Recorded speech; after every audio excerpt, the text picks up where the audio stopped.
سود اسلام کی بنیاد کے خلاف ہے۔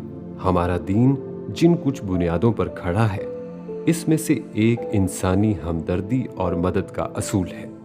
اگر مسلمان ایک دوسرے کے بھائی اور مددگار ہیں تو یہ کیسے ممکن ہے کہ وہ ضرورت کے لیے اپنے مسلمان بھائی کو دی جانے والی رقم کو منافع کے ساتھ مشروط کر دے؟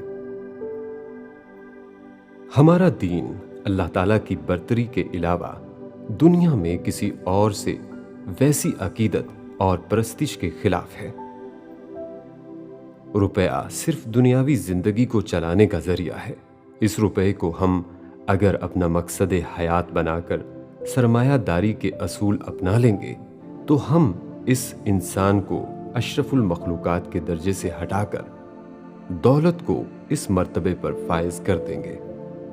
اگر قرآن میں اللہ فرماتا ہے کہ سود کا کاروبار کرنے والا اللہ اور اس کے نبی صلی اللہ علیہ وسلم سے جنگ کر رہا ہے، تو دولت کا بت بنا کر انسانوں کی ضرورتوں اور مجبوریوں کو استعمال کرتے ہوئے ان کا استحصال کرنا دنیا میں اللہ کے اس نظام کو چیلنج کرنے کے برابر ہی ہے جس میں اللہ انسان کو ایک دوسرے کی فی سبیل اللہ مدد کرنے کا حکم دیتا ہے۔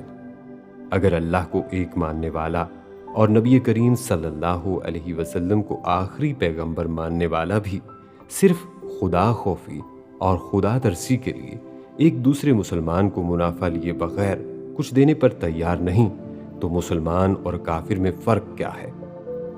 کافر دولت کے حصول اور اس کی بڑھوتری کے لیے بہت سارے خداؤں کو پوجتا ہے۔ مسلمان تو اللہ کی عبادت صرف اللہ کی خوشنودی اور اخروی زندگی کے لیے کرتا ہے۔ وہ تو رزق میں کشادگی اور نعمتوں کے عطا کیے جانے کو اللہ کی عبادت کے ساتھ مشروط نہیں کرتا۔